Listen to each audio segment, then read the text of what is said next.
let's go back to JP Finley, who joins us live in Ashburn, who's been following these late breaking developments about the potential sale of the Washington Commanders. Okay, JP, where do we stand since the last time I saw you? Who have you been talking to? What do you know? Yeah, I mean, obviously just a massive day for news here in Ashburn. Keep this in mind, it was only about 10 years ago, probably less than 10 years ago, when Dan Snyder was under significant pressure to change the old team name. And Dan Snyder famously said, "I will never change the name, never. You can put it in all caps." He said that to a USA Today reporter. Now, fast forward about 10 years, and for the bulk of this investigatory process that started with the Washington Post, has included the NFL, now includes all Maryland, D.C., Virginia, the Federal Trade Commission, another NFL investigation, a congressional investigation. Throughout it all, Snyder has been defiant, and he has been adamant that we will not sell. It was only 3 weeks ago, October 18th, Jim Irsay, the Indianapolis Colts owner, publicly, for the first time, publicly came out and said the NFL and the team owners need to come together and figure out a way to get rid of Dan Snyder. And Irsay pointed out, and we have the authority to do that.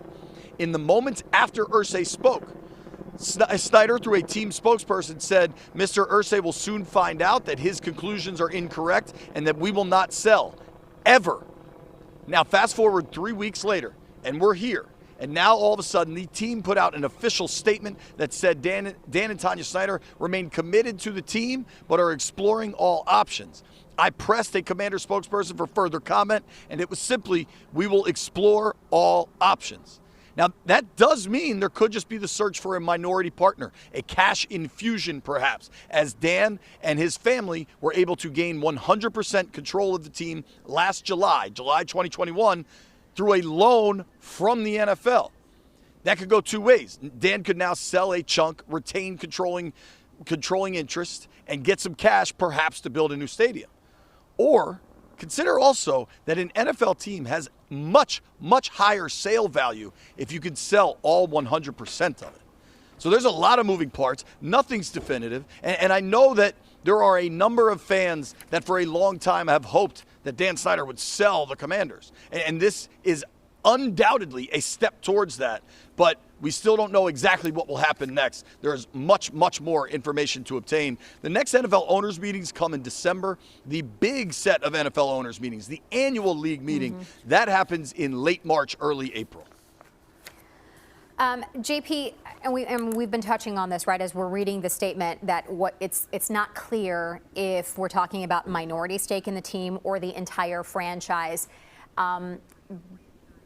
Does this help the fans? Does this help the team? Let's say if Snyder's name is still attached to it and it is not a complete sale with his name no longer with the team. Does that help the situation at all for fans, or does it need to be completely out of their hands in order for this to be seen differently? I don't speak for everyone, right? And this is an opinion question, so I'm not giving you facts here. But I think for the vast majority of fans, they need Dan Snyder removed from this organization to feel like this process is complete. And if it's a minority partner or perhaps his wife takes over full time, I don't think for most fans that would feel at all like a completion, like they get closure on this era of Washington football. Does this, how does this impact the players? Obviously, they have had to fight through all of the noise surrounding them, everything that's going on with the investigation.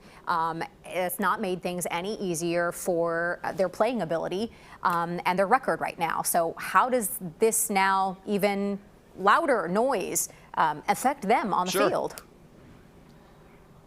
What's crazy is that this is supposed to be a really positive day for the Commanders. If you think about Chase Young, for the first time this season, is back at practice. His injured reserve clock starts today, where he comes off the injured reserve list. He has 3 weeks to practice before the team has to either put him on the active roster or sit him down for the season. Most believe that he could be back as soon as next week in Philadelphia. That's great news. This team's riding a 3-game win streak, and they have a home game this weekend. You'd like that to be the focus. They're back at 500 and in contention for a playoff spot. You'd like that to be the focus. But the problem throughout Dan Snyder's ownership of the Washington football team, whatever name you want to call them, is that football is never the focus. There's always another sideshow. There's always another embarrassment. And here we are yet again. Ron Rivera's going to have to answer questions. Players are going to have to answer questions. Ron Rivera and the players have nothing to do with any of this. And yet they're going to be in the middle of it. It's same old song and dance when it comes to that in Ashburn.